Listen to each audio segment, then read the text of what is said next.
very good. Well, welcome to the second event this evening. I think many of you will have indeed been attending the first one about Arthur Seagull, Walter's very interesting father. If not, you might be interested to check out the recording of it that will be available on the Insiders Outsiders YouTube channel within a week or so. Right, fine. So, Walter Seagull, it's my great pleasure as the Insiders Outsiders founding director, but also on behalf of Lund Humphreys, to welcome you to this event that marks the very, very recent publication of a brand new book on Walter Seagull, the architect. So without further ado, I'd like to first of all introduce John and then later Alice briefly. John McKean, he wrote his first monograph on his friend Walter Seagull over 30 years ago. He was professor of architecture at the University of Brighton for 11 years. John's also taught architecture in London and in Europe, is the author of various prize-winning books on architectural history, and also the director of Conoscenti Travel, leading its European cultural history tours. He currently exhibits paintings and photographs both in Italy and England. And Alice, perhaps I will introduce you as well, so you can then sort of move sort of follow on from John quite seamlessly. John will be giving us a kind of broad introduction and overview to Walter Seagull's illustrious and interesting career, and then Alice will follow hard on his heels by putting the main focus on his living legacy, if I could put it that way. You know, the way he has had such a profound impact on people to this very day. So Alice Graham has written about Walter Seagull for The Guardian and Architecture and Design magazines. In 2016, she curated an exhibition about Seagull called Walter's Way, the self-build revolution at the Architectural Association Gallery here in London. And the following year, she co-authored another volume, Walter's Way and Seagull Close, the architect Walter Seagull and London's self-build community, with photographer Taran Wilku. Forgive me if I've pronounced that wrongly, if he's in the audience. Fine, so I'm going to hand over to John for a moment, but I guess I need to just go through the IT protocol. Please stay on mute. You'll have a chance, of course, and I hope there will be a lively discussion and interchange at the end. But type your questions, if you wouldn't mind, via the chat function addressed to me, yes, Monica Bohm-Duchin, so that you don't distract the speakers as they're presenting their material. That would be great. It will be recorded, so if you wish to be visible at any point, then that's fine, but it might be an idea just to turn off your cameras as well. Lovely, so I think without further ado, let me hand over to John. And actually, just one last thing, if I may, Speaker View, I would strongly recommend. And once John and indeed Alice start screen sharing, you're probably aware that yes, in fact, what he's doing now, you see various different sort of options at the top of the photograph of the speaker. If you click on the blue rectangle, that's the one I find to work best. That makes only the speaker visible, so I'd highly recommend that. Good, thank you very much, everyone, and over to you, John. Thank you. Hi, everyone. Okay, so that's where I'm starting. This is Mr. Arthur Seagull, who we saw earlier this evening in Imogen's talk. Here we have, okay, I think this is going to work by the look of it. This is Seagull on a Walter Arthur. So we now have a different Seagull. We're talking not about Arthur Seagull, but about Walter. Walter, although he was christened Walter, not christened, but his birth certificate calls him Walter Seagull. He was a self-built outsider in his own terms. And he talked a lot about his childhood as if it were all in this wonderful idyllic land, which his son John mentioned earlier this evening, on the edge of Lago Maggiore in Ascona, where Italy and Switzerland more or less meet. You're kind of looking at Italy in the background. This is Switzerland. And these wonderful people here, the man on the right is Rudolf Laban, the more or less founder of modern choreography. Okay, and this is Monte Verità, where Laban and loads of other people lived on the top of this little hill. The Seagull family did not. They lived down the hill and not in this community, although it is often falsely stated that perhaps they were part of this group, but they were very close to them. And the timber frame buildings which they had built on the hill. Certainly Walter Siegel as an adult architect would keep talking about as a great influence on him. Walter would talk to me about chance moves in his early life. And obviously what we're talking about here is people who were Romanian citizens from Germany escaping from the First World War, and they went to southern Switzerland, to Ticino, for the duration of the war, so 1914 to 18 or so. And then they decided, this family, when the First War was over, tried to move back to Berlin. As John Siegel pointed out to those of you who were listening to the earlier session, they didn't get there very quickly, it took them an extra year.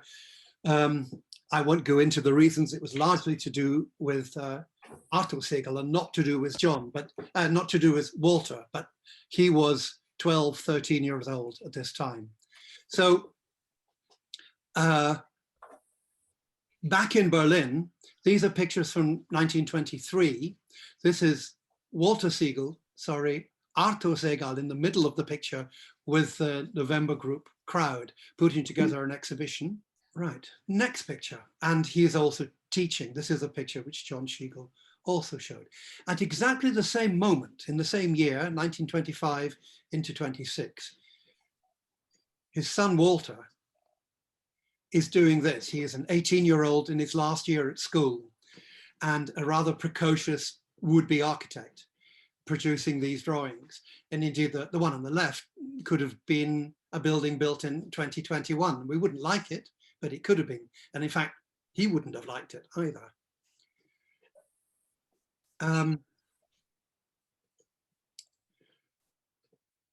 He wanted to be a student of architecture. He thought about the Bauhaus. All the Bauhaus Meister were friends of his family. And he went with his father to visit masters' houses. These are masters' houses at the Bauhaus. And instead of Walter Gropius, the Bauhaus director, interviewing him, it was more as if the 18-year-old was interviewing the boss. Do you teach history? No. Do you teach engineering? No. Do you understand the magic of concrete? Well, we just do it. Okay, I'm not coming there. Gropius very nicely wrote a letter for Siegel to go somewhere else, and he did go somewhere else. He went to 2 other places, and finally to Berlin, to the the famous great school where there were 2 great teachers, and the better of whom was Poelzig, and Siegel got into Poelzig's studio. And what he found there, largely through a recent graduate of Poelzig's, Konrad Wachsmann, was timber structures. And suddenly a new world was open to Siegel, that American, basically, timber structure could be developed, and there was no magic there. It could all be calculated, quick, dry, and usable. And he actually, while still a student, entered a competition, a real live competition in the real world for housing, and he produced an L-shaped house in a timber structure, which was published. He won 2nd or 3rd prize. And this little picture of a timber frame is something which he kept hidden away all his life, and is very much a kind of icon of how he saw architectural structure, at least, the very light frame. So then, having graduated in Berlin in 1932, Siegel left Berlin. He left his father, who we see there on the left, Arthur, and he moved south. He more of what he called chance moves to Ticino, where he built this tiny little timber house, to Mallorca, where he was invited to come and build some houses. So he went there because he was invited to be an architect in Mallorca. And this is a view of Dea in Mallorca, which is very much his kind of architecture. And then he left Mallorca to go to Egypt to work as an Egyptologist. And he worked with material from the tomb of Tutankhamun, which had recently been excavated by Howard Carter.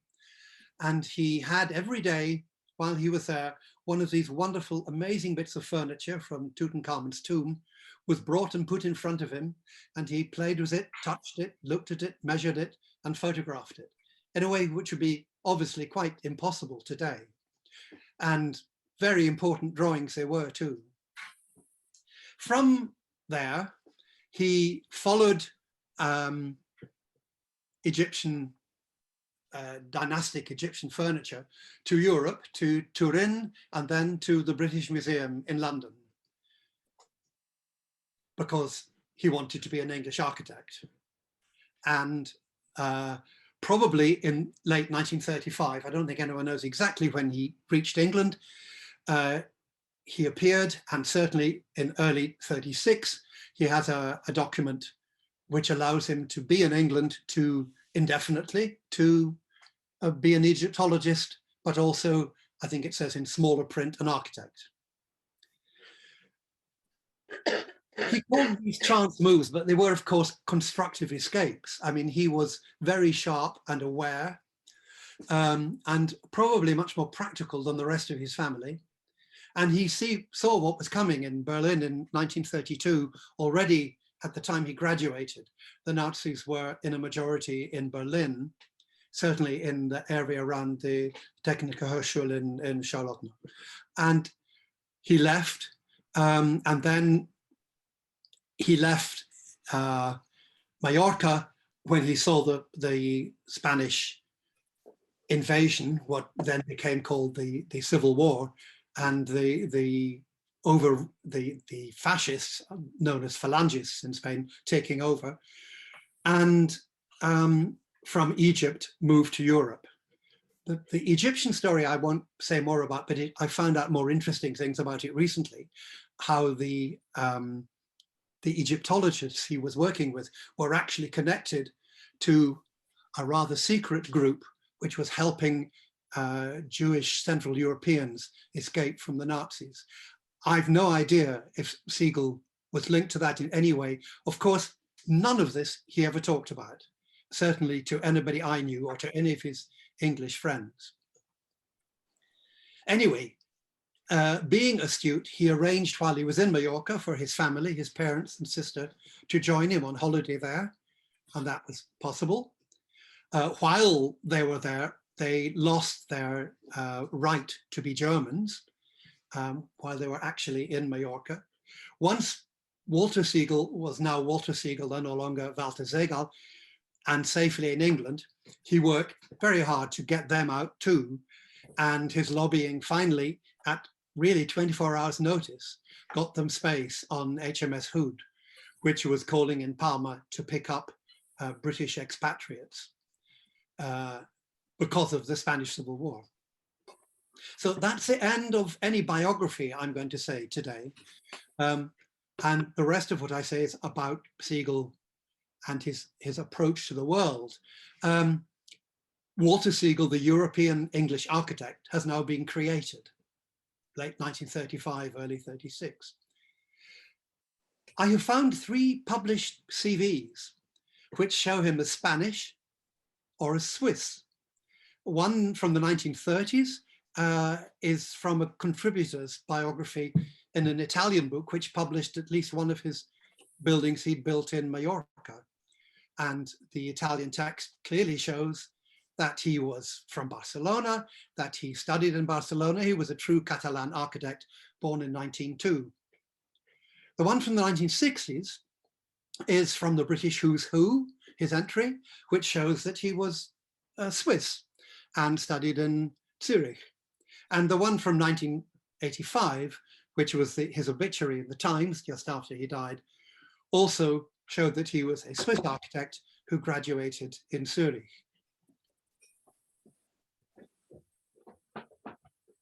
I won't say more about it, but it's interesting why he has this lifelong invisibility cloak. And maybe it's a really important thing for somebody who has been through the kind of journey he has been. to have round them, but he wrapped it very successfully around himself. And shortly after his death, I began to learn the true tales of his origins. I found his birth certificate, thanks to his son John, obviously. But even his best friends in England were quite horrified when I published that fact, that he was actually German. Way back in the 1970s, when I started getting to know him at all well, I was an editor on the Architects Journal, and I had commissioned him to write a review of a book about greats of modern architecture. And he wrote a rather over-the-top comments, which really were quite far from what seemed to be the fact. And I said, "This is going a bit far, Walter, isn't it?" And he said, "But John, I never promised to tell the truth." And after he died, his widow, Moran, who I remained friendly with, told me he saw no need to tell the truth. You have to deserve truth. There's absolutely no question. Fine, but now, 33 years after my book on Siegel was published, Googling him this weekend, I Googled Siegel and I found two sites, the Modern House Estate Agency and the Design magazine. In the Modern House Estate Agency, I find he's a visionary architect born in Switzerland with an interest in traditional building techniques, neither of which I think he had, certainly Switzerland. This is published in 2021, and it tells us that in London in 1936, he enrolled in the Architectural Association and survived by writing prolifically as a student. By 1936, Walter Siegel had already not just built, but published at least one of his buildings. Anyway, here we go. Oh yes, one final thing from the current Modern House story on their website. Colin Ward, the social critic, who later became very important in Siegel's story, linking him with local authority housing in Lewisham. They quote, "Remembers a temporary house in the garden. When Siegel and his second wife, Moran, were building a house for themselves, they had to live somewhere while they were building it, and they built a little timber house in the garden, which became very important. It became a kind of talisman because it was very much what all his future timber frame buildings were based on. So this little house in the garden, which had a 6-month building license originally, and until very recently existed, was there in the garden still after the house was built. But there's no way Colin Ward could remember sleeping in it when he was 20. Colin Ward was 20 in 1944. He was in the British Army and in Orkney, actually, as it happens. Anyway, in Design, I find two views more or less from where that little house was in the garden, looking at people who are trying to and working wonderfully to adapt and add to his house. And this is from last year. This one, the latest scheme by Morris and Company, talks about an extension to the self-built home of Walter Siegel. There is no self-built home of Walter Siegel. Walter Siegel never built a home. In fact, Moran, his widow, said to me, he could barely put up a shelf. And it tells us here that the extension will be built largely from timber to be like Siegel, to align with his principles. This lovely house, which was sold a year or so ago to the new client, so having this wonderful extension for huge numbers of millions of pounds, is made in a timber crosswall, a brick crosswall construction.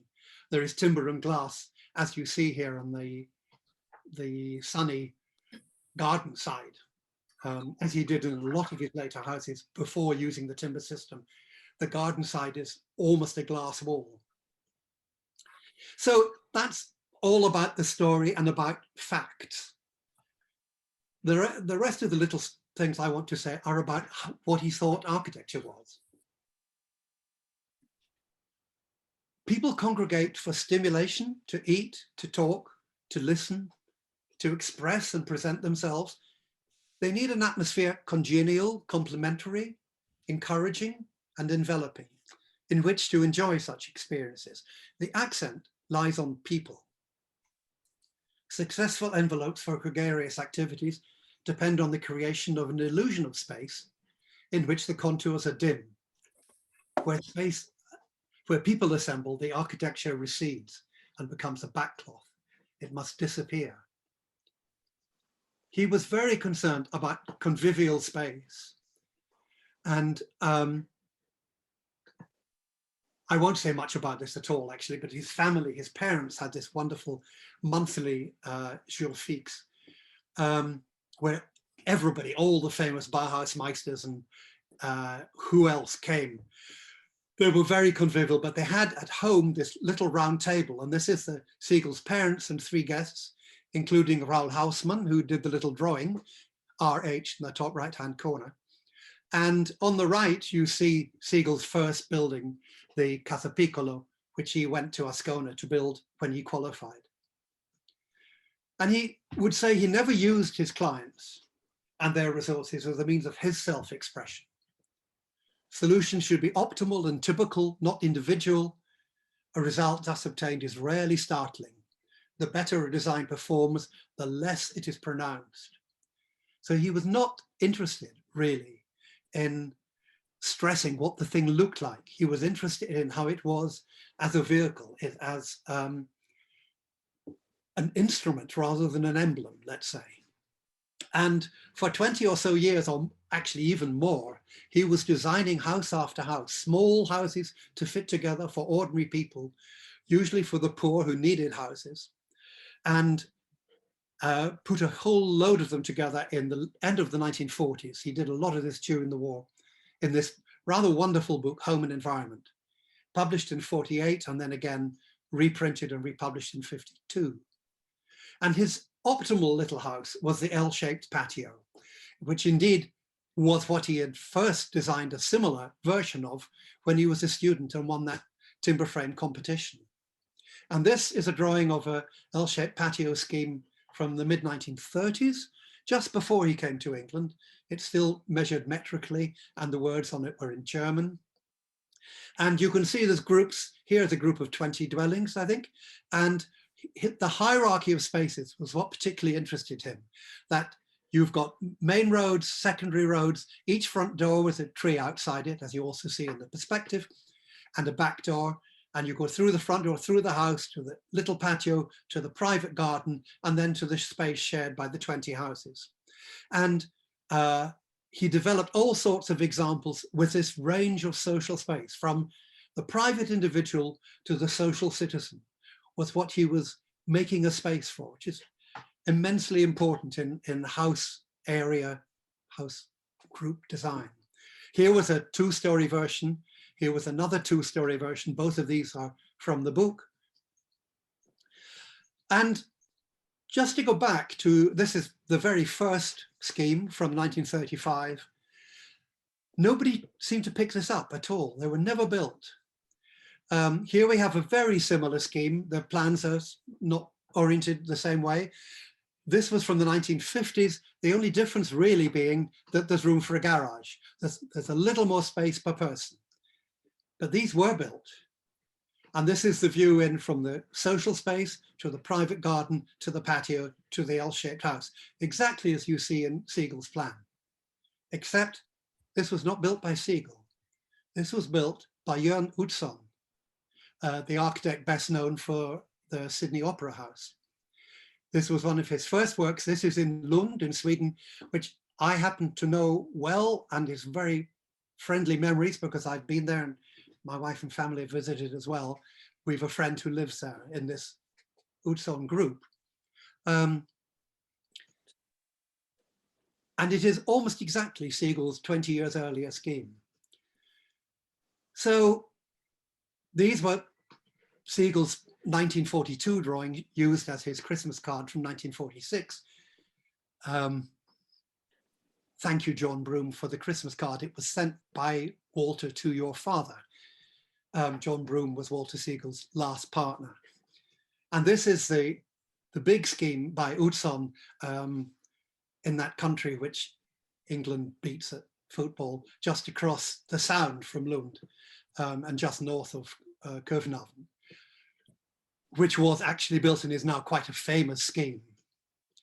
But Segal's never got anywhere. Segal had really no time for all the masters around his father. And the one exception was Bruno Taut, who had been an important architect, very important architect in Berlin in the 20s. And in the 30s, invited Walter Segal to join him, to work with him, first in Russia, and then that fell through when Molotov changed a lot of stuff about Moscow, and then in Turkey, where Bruno Taut eventually was and died. In between, Taut moved to Japan for 2 or 3 years, and he did these wonderful drawings of Japanese houses in 1933, I think it says on that drawing. So I'm just putting these 3 things together. On the bottom left is a Walter Segal style, or at least learnt from Walter Segal, retirement houses by David Lee in England in 1975, who had looked closely at Segal's and was the first person to put a pitched roof on Segal's ideas. And above it, the scheme self-built by the Diggers Group in Brighton in 1995 to the design of Archetype, which was John Broom's practice after Walter Segal died. And these were self-built. This is just of historic interest. It was the first write-up of the first, and at that time, the only Segal self-built house. I wrote this in the Architects Journal in 1975. Blimey, 46 years ago. Anyway, I did. And you can see Segal offering a whole range of different plans to the client from which the client chose. This was what they built. They started off with a builder, a carpenter and his assistant. And after the first day, the clients, who were both teachers, secondary school teachers, said, actually, we could do it ourselves. Why don't you let us do it ourselves? And Segal said, okay. And that's how that started. And in that HA article in 1975, I quoted John Turner, who was probably the father of, well, surely is, the father of self-build in England, though he did a lot of his own work in South America. And this I quote from, I can't remember where I copied it from, actually. In English, the word housing can be used as a noun or as a verb. When used as a noun, housing describes a commodity or product. The verb to house describes the process of activity of housing. I suggest that the ideal we should strive for is a model which conceives housing as an activity in which users, as a matter of social economics, social and psychological common sense, are the principal actors.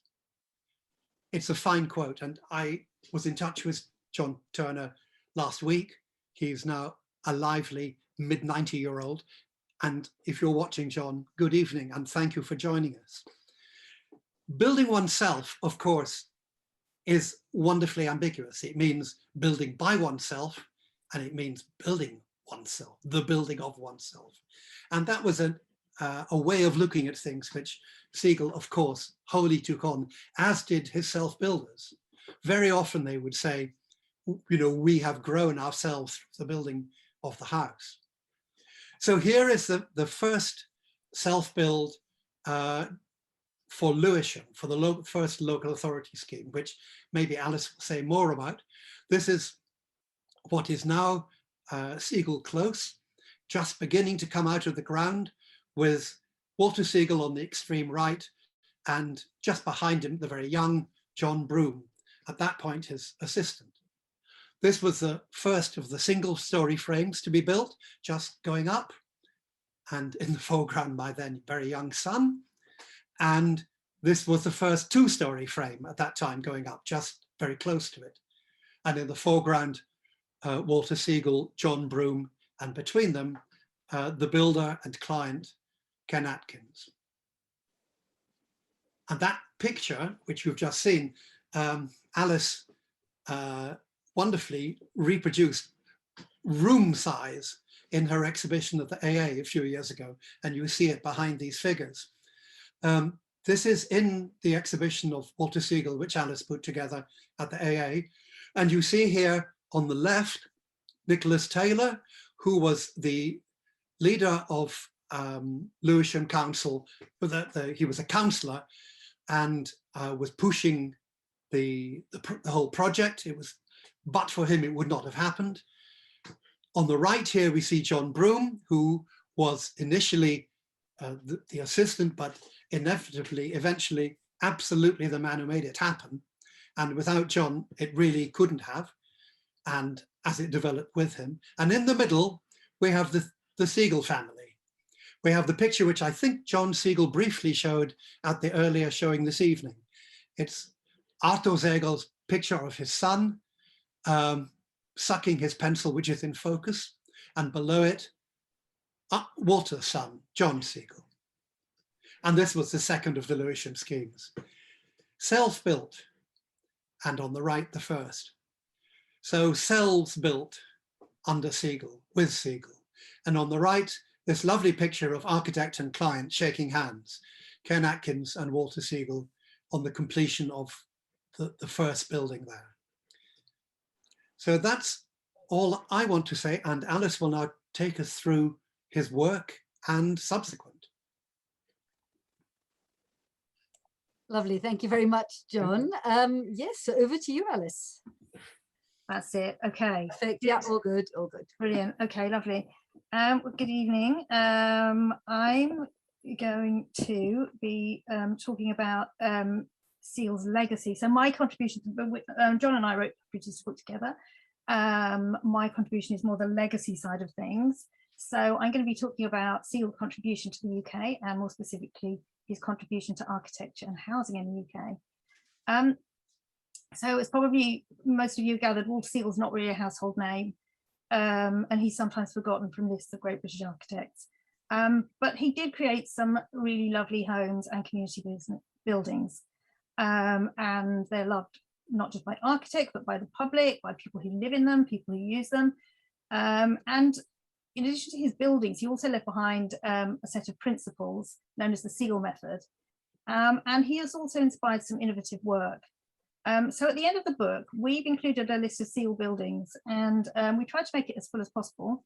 Unfortunately, some buildings have been demolished, not these, but not all owners of Siegel builders realised how the grey they were, or they may have needed the land for something else. So we counted around 200 buildings in the UK that were either designed by Siegel or designed using his method by his students or colleagues after he died. So the buildings that Siegel designed in the first 2/3 of his life looked like this, made of brick, quite modern, comfortable, elegant, lots of natural light, designed with economy and practicality in mind. So I was lucky enough to go around with the photographer Taryn Wilku on a visit to photograph Siegel buildings in London. And the residents and tenants we met generally didn't know much about Siegel, but they were keen to learn more, and they had plenty of affectionate stories about their experience of living in a Siegel home. So this one is St Anne's Close in Highgate, North London.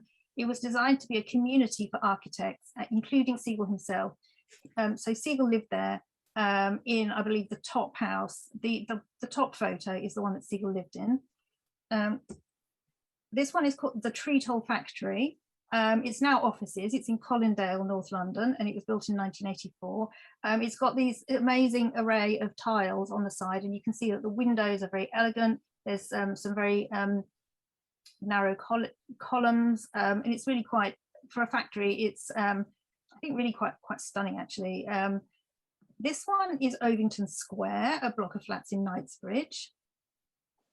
Again, interesting array of windows, and we went inside, and it has a very, very nice aspect, a lot of light inside. Compayne Gardens in West Hampstead, a small block of flats. Tasker Road, and this is a terrace of 3 houses in Belsize Park. And then this one is 9 North Hill. Now this was Siegel's own family house. He started building it, or started getting it built in 1962. And then while he was having the work done on this house, building this house, he got his carpenter to make a cabin in the garden for his family to live in. and that was called the Little House in the Garden. This little house is now been taken down, but it did last 50 years. It was meant as a temporary dwelling just while building work was going on. So it seemed that this little house changed the direction of Siegel's career. When clients came to see him at home, they were really fascinated by this building and generally wanted one of these buildings themselves. So the little house became quite famous. It got in the architecture press. It had a short film made about it. And the interesting about it is basically its shape and what it's made of. It's so lightweight. It doesn't look like it has many of the qualities that would qualify it to be called a house. So instead of bricks, there are panels and wood. It's got stands on little stilts on paving slabs. It's got a flat roof, and interestingly, and this is shown in a film about this house, there's actually water. There's a dip on the roof and water is poured on, so it's like a pond at the top. And there's even a film of Walter topping it up with a hose pipe.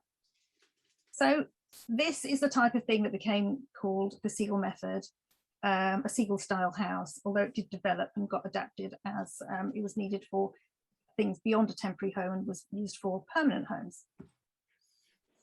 So this slide, this is actually Siegel's first ever commissioned building, which is called Casa Piccola. And he built this for his father's client when he was very young, just finished training as an architect in the early 1930s. And it's a lakeside cabin in Ascona. And from looking at this, you can see many of the features that later became known as the Siegel method. So you can see the timber, well, this is a timber frame. You can pretty much see the frame. You can see there's cladding. There's no sign of brick walls. The material that was used is called wood wall slabs. And we'll hear more about wood wall slabs in a minute. The flat overhanging roof is there, the decked veranda, and the closeness to trees. So these are features that Siegel took to the later buildings. So if we look at the next slide, this is Siegel Close, and you can see there is a similarity, I would say, that there is a definite style. So Siegel Close in Lewisham, this is one of the self-build schemes. And this is the first scheme, 1979 to 81. This, you can see that there's a similar sort of wooden frame, cladding. This is called a glycol board, the blue panels, which is an eggshell weatherproof board. And behind them are the wood wall slabs, same wood wall slabs that Siegel was using back in the 1930s. And then there's also the flat overhanging roof, which in this case is covered with plants. This is another Siegel self-built house. And this is also from the Lewisham first scheme. But this one is 2 stories, so a bigger frame, same materials, the panels, the wood, the flat overhanging roof. And you can see there's also little stilts at the bottom and a patio underneath. And that is the Siegel style. So I've got here some photos, and these are photos that were taken by John Broome, who worked with Siegel and was the architect on the ground for the self-build projects. And they show very clearly the process of the self-build. So first you can see what's going on in this photo is the piles. You can see concrete poking out, metal also poking out, a cement mixer, and this is the first stage of the project. Then next, so this is the next stage of self-build. So the frame is being made on the ground, on the patio. Siegel believed that anyone who could cut a piece of wood or drill a hole in a straight line could build a house. And the self-builders were regular people from the council waiting list. So the next stage is a frame raising. So the self-builders are raising the frame of a 2-story house. The bottom part of the posts are the stilts that will then finally raise the house off the ground. And the posts sit on the concrete piles that by this stage are covered with a patio. So just a word about self-build. I don't know how much people know about it, but so Siegel's known for his work with self-builders. That is one of the things he's famous for. But a Siegel method doesn't have to be self-built. The first houses that Siegel built in this Siegel method style were actually professionally built. The story goes that one of his clients fell out with his builders and decided to finish building himself. Siegel was very impressed with the idea of self-build. After a lot of negotiation, I believe largely driven by John Broome, Brian Richardson, Nicholas Taylor, Siegel was commissioned to design the Lewisham self-build scheme. There were other self-build schemes with other councils that were pitched for, but sadly they didn't happen.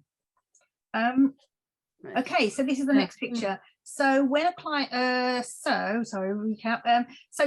The item on the left is a wood wall slab, which is wood shavings and concrete. Siegel was keen on this, use it for his very first building and several of the later buildings, including the Lewisham self-built houses. The Siegel principle is to use readily available materials in their bought sizes, and this made it easier and more economical to build a house. It resulted in an unusual interior look, which you can see in the right-hand picture. You can see plasterboard panels inside, 16 centimeters wide, wooden battens covering up the join in between. You can see the panels again on the outside of the house. So they're basically a sandwich. They're inside and the outside both have panels and wood.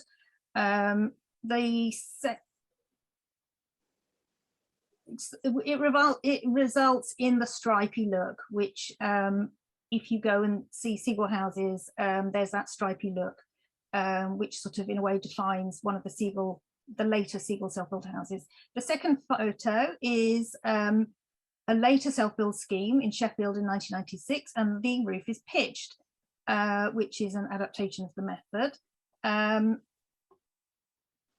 Here you can see some original Siegel stairs from the original Lewisham self-built houses.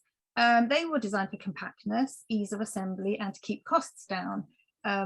The houses were made of softwood, so the expensive part was the hardwood treads in those stairs. Closeness to nature is a feature due to houses being on stilts, so there's no need to cut down trees. And this is Siegel Close. You can see a couple of the houses there with trees right up against them. Adaptability is a feature of Siegel houses. So Siegel believed a home should adapt to suit its occupants, not the other way around. And this self-built house in Lewisham has a glass yoga studio on the left-hand side, and it has been reclad in Accoya. Demountability, this is a house built during the Glasgow Garden Festival in 1988. It was taken down and then re-erected on the right-hand photo, re-erected in Monimail in Fife. Another example of demountability, the house is actually the office of the Coin Street Community Group on London South Bank. It was built by the Lewisham self-builders who formed their own building company. Then decades later, it was taken down and moved to Vauxhall, where it had a second life as a children's centre. I just wanted to mention the community ethos of a Siegel community. Self-build projects tend to result in a strong community. The process created a community organically. Although strangely, this type of community feel still can continue after most of the self-builders have moved away. So this is Walter's Way. There's certain design elements like the houses having kitchens that overlook the street, which make the street a social space, and it's possible for children to play outside, which is in London that's quite a rare thing, and it's very desirable. So after Siegel died, his colleagues John Broome, Bob Hayes, Robin Hillier, and Jonathan Hines formed a company, Archetype. And Siegel supporters also set up the Walter Siegel Self-Build Trust to keep Siegel Self-Build going. So I'm going to show you some post-build some post-Siegel buildings. So the next few buildings are self-build co-ops, which were building houses for rent. So this first one is Seesaw in Brighton. And this one is called Diggers in Brighton. This is Hedgehog in Brighton, which was the one that was featured on Grand Designs around sort of year 2000. This is Nubia Way, built by Fusions Jameen, a black-led self-build co-op in Lewisham. And this is Self-Built Homes in Islington. And this is the Headway Self-Build Collective in Walthamstow. As well as housing, there are also community buildings based on the Siegel principle. This is a Siegel method nursery school in Maldwyn, Wales. The architect is Benedict Fu, who had met Siegel when she was a student years before. This is the Chase Community Centre in Nottingham, built by local non-professional volunteers back in 1994. The Centre for Alternative Technology, or known as CAT, in Mid Wales has a strong Siegel connection. So Siegel taught there himself from 1983. Although unfortunately we couldn't find any photos of him teaching. Maybe we'll be lucky and there's someone in the audience who remembers that. And in fact, if anyone does have any memories of Siegel, we'll be very interested to hear. But one Siegel legacy at CAT is the self-built timber frame course, which still goes on there. There's also a selection of Siegel buildings like these. When students came to do a course, they would build something. Often it was then finished by the CAT builders, but because of the course resulted in some interesting Siegel buildings. So it's a really good place to see Siegel buildings. This is the London Wildlife Centre and Surrey Dock City Farm. Interestingly, several city farms have a Siegel method building. A director of the Siegel Trust was formerly the director of the National Federation of City Farms, a guy called Mike Dallaghan. Maybe you're here this evening. So sort of formed that connection and resulted in some interesting city farm buildings. This is on the left, the Romney Marsh Visitor Centre, a community self-build, designed by Duncan Baker Brown. And then on the right is the National Communities Resource Centre near Chester, also another Siegel style building and designed by Pat Borer. Both of the architects had met Siegel as students and were inspired by him. So when discussing what would Siegel be doing today, we've had that conversation, found some interesting things going on today, which we think Siegel would have liked, although we can't know for sure. This is a wiki house, which is an open source system. And this wiki house shown here is Community Bothy, built by volunteers in Edinburgh. The project was led by an architect called Akiko Kobayashi. Next, we've got UBuild from Studio Bark. This is a self-build system using large wooden bricks. And this was used for one of the houses in the Grand Designs Self-Build Street TV show, if anyone saw that. Another thing that sometimes takes inspiration from Siegel is community-led housing. So where groups of people get together to create their own housing, to try and create low-cost housing, affordable housing. This is Gyroscope in Hull, where volunteers built homes designed by Duncan Roberts, who was a student at Siegel. And then this one is the Russ, which got a good connection to Siegel because it is a community land trust set up by the son of one of the Lewisham self-builders. It now has planning permission to build 36 affordable homes for rent in Lewisham. And in the photo, we can see volunteers building a community hub as part of the project. Finally, to finish, just a couple of quotes. regarding Siegel's legacy. So Brian Richardson was Lewisham's assistant borough architect during the self-built era, and he described the Siegel self-build scheme as 14 of the most satisfactory council houses ever built. And what is better, 14 families imbued with a new self-confidence and a sense of control over their lives. And these are some quotes from self-builders themselves. Walter was very good at making people believe that they could do it, and it wasn't beyond their capabilities. Even if they had no building experience, if someone had said, you're going to build your own house, we'd never have believed it. Once we'd done it, when other challenges came up, I think maybe I can do that. And another self-builder told me it was a huge confidence booster. We became more empowered. It meant that whatever you wanted to do, you could think, I built my own house. And that's what self-build does. And finally, a quote from Kevin MacLeod, who is a good champion of Siegel and self-build. And he also very kindly wrote a little introduction for our book. And it included this phrase, which I'm going to share. The core architectural process, that of building with your own hands and learning skills as you go, can empower and self-actualize people from any walk of life and with whatever means in remarkable ways. We have Walter Siegel to thank for showing us what architecture can do for us all. Thank you for listening. Lovely, thank you very much indeed, both of you. Alice, if you now stop screen sharing, thank you. And what I will do is spotlight the pair of you. Lovely. So a few questions and indeed comments coming through. Let's just good. Fine.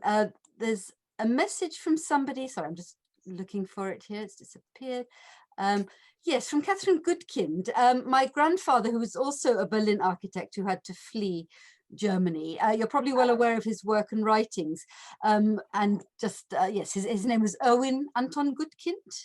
Yes, he would have known and possibly met Walter Siegel. I certainly know his name, which is why I registered for this talk. And my grandfather was certainly an architectural colleague of Bruno Taut and others in Berlin. Is that a connection that you were aware of? John, either of you? I wasn't sure you were asking me a question. Well, no. I mean, is that a contact, an architectural sort of kindred spirit at all that you're aware of? I wasn't aware of Goodkin's relationship to Siegel, if there was any. I knew he had a relationship with Taut, which I think you said just now, did you? Yes, there's a mutual sort of connection there, yeah. Anyway, if you want to be put in touch, then I'll happily do that. A nice comment here from Miriam Biza. I was a guest in Alain Blanc and Sylvia Blanc's house built by WS. It was a marvel. Lovely, yeah. I believe the new owners in Kingston demolished it. I mean, that actually brings up the question of how many buildings have in fact disappeared. That's a question. We were having a little discussion with the 20th Century Society, and it seems that no Siegel house has ever been listed. And are attempts being made to rectify that? Change it. I think I very much doubt if Walter Siegel would have wanted his buildings listed. I can't imagine. Alain Blanc, who was mentioned just now, who had been his last assistant before John Broome, parted ways with him when Walter was offered a large job which involved some rehabilitation, and he just refused. He wasn't going to deal with old buildings. Tear it down and build anew. We live in the 20th century, he said. And Alain Blanc went his own way at that point. There have been changes to Siegel buildings. For example, there's one, is it Rutland Gate, which is Siegel design modern block of flats squeezed in between stucco fronted buildings, and I'm not quite sure who agreed this, but the building has actually been painted cream to match the surrounding buildings. Again, I feel that Siegel buildings are a little unappreciated. Maybe we can sort of, by telling more people about Seagull, maybe people will look after these buildings. By educating people about the past, it would help as well. I think there are certain parts of posh central London where any change is, you know, approached with a gun. That was done very recently. That the visual police took over. I mean, I've taken pictures of it from Google of only about 18 months ago, and it was the original brick, very similar to the scheme which Alice showed us, which is not very far away.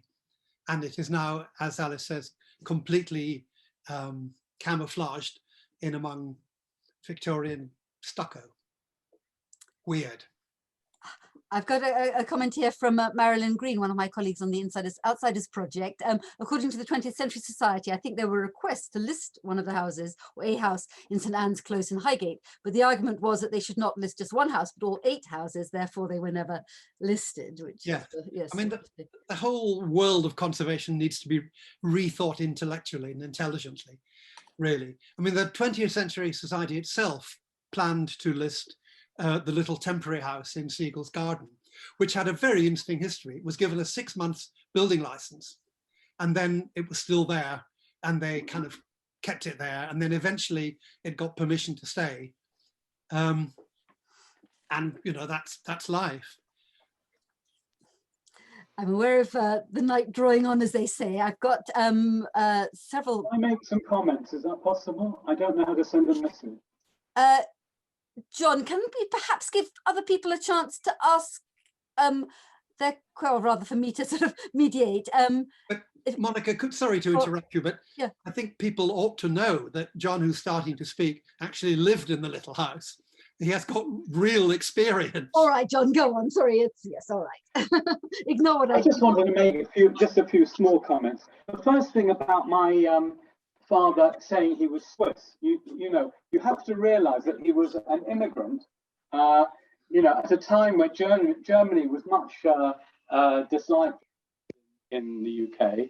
And it was just very convenient for him to say that he was Swiss. He spent quite a part of his childhood in Switzerland, you know, and then there were the war years, you know, and then it was just easy for him to carry on with the lie, you know. So I don't think there's anything more profound than that he, you know, I've never found my parents' passports, their German passports. My grandparents, I've got them. They clearly got rid of everything, you know. They didn't want to be seen as German because it wasn't very convenient for them. No, and they weren't the only people to act thus, absolutely. You know, can I just say one other thing? You know, it's not true that my father never made anything. In fact, in my grandmother's house, there was the furniture items that he had made himself when he was younger. But by the time all these people knew him, he was much older and much busier, and he really didn't want to spend his time working with his hands. You know, so that's something else. The first pitched roof was made for Jack Birch. He was the general manager of a building company who used his firm to build a house in Hendenwood Lane, and it was a hit pan-tiled roof with green pan-tiles. Oh, you've got it there, have you? There you are, pan-tiles, yes. Downs Close that I grew up in as a small child, from the age of 5 till to about 12 when my father met my stepmother, was on the right-hand side. It wasn't number 1, which you have shown, it was number 8. There were 2 detached houses and 6 semis behind. We had number 8, which was a detached house.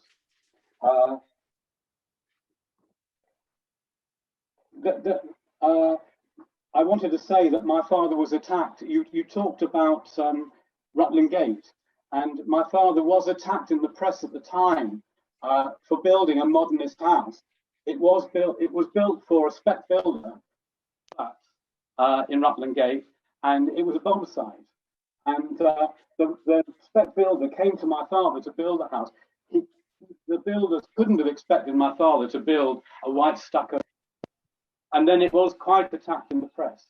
So it's interesting that I have seen that it's now white. The house, the little house in the garden, was built by my father and my stepmother, who used her maiden name as a company, Moran Scott. And they built it with carpenters that they hired. They just, you know, there weren't even any subcontractors really. They just had some carpenters to do it. The Casa Piccola was built for Bernard Meyer, who was my father's patron, who I showed in the earlier talk, who supported my grandfather, for many, many years. I wanted to say something about the Lewisham houses. I was told that the staircases, which I remember my father designing, particularly the first one was in 9 North Hill, his own house in Highgate. But I remember people telling me that there was a real problem with them, that in order to get beds into the upper rooms, the staircase had to be dismantled. I wanted to say about, very quickly, self-builders that self-build. One big difference about the Lewisham self-builders was that they built everything all at once. Everyone started their own house at the same time. Whereas in traditional self-built schemes, often with people who have skills, who have, say, plumbers and carpenters or whatever, they tended to build one house at a time, all onto one and then onto another. Whereas the Lewisham houses were all together. And of course, the second Lewisham scheme, which was completed with John Broome, my father died in the middle of it being constructed. With Alan Blong, when Alan Blong came to my father, very last thing, Alan Blong came to my father as a very young man, and I think he was at the AA or I think it was the AA or the Bath, I think the AA. He said to him, I will take you on, but I can't afford to pay you. And the relationship went on for a few years, but my father wanted really to work, as I understand it, he always said, he wanted really to work on his own. In fact, he said he found it very difficult to employ people to work with him. He said, I may want to read a book in the middle of the day, and I can't do that if I've got to watch people who are working for me. So that's my comment. Thank you very much, John. That's an interesting contradiction, isn't it? That sort of sense of wanting to be, you know, by himself and yet, you know, fostering the idea of communal activity in practice. Interesting. There's a question I think we probably need to start to bring things to a close about affinities with Japanese thinking about architecture. I want you to say something about that. Yeah. Alice, you're nodding. By Walter. Alice, did you want to answer that or? John will explain more about this, but Siegel was a follower of Bruno Taut, who was who worked in Japan. Is that correct, John? So that might have been a way that Siegel became aware of Japanese houses. I believe that was it Bruno Taut who sent a book about Japanese houses to Siegel he asked Siegel to correct the English. So Siegel had learnt about the Japanese houses in this way. As far as I know, he never went to Japan. So the only thing I can say is that Siegel self-built houses do have a bit of a Japanese feel to them.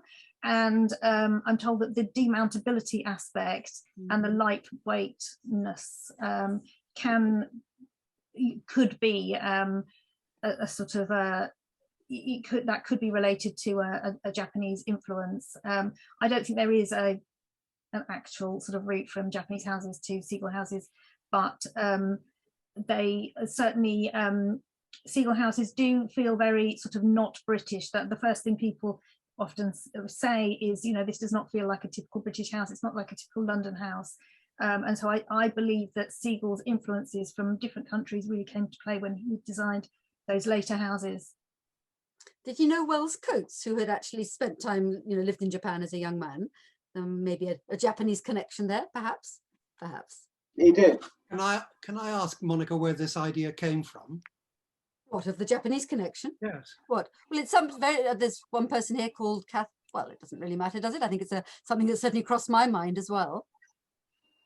Yeah. I think the later Siegel houses just do have this sort of other sort of feel to them, and so people often say, this reminds me of back home in New Zealand, or it reminds me of back home in Canada, and people have said, it reminds me of a Japanese house or a Japanese tea room or a Japanese temple. Some people have said that they feel Siegel houses have a slight sort of Caribbean feel to them. People do bring a lot of ideas about where the design may have come from. I'm not sure, if any of them are conscious. Can I comment on that? I think the important point for Walter Siegel is that architectural design does not come from international magazines. It does not come from looking at things abroad. It comes from trying to solve real issues to do with making housing for real people, and really thinking hard about how that actually works, where you put the door handles, where you put the light switches in each room.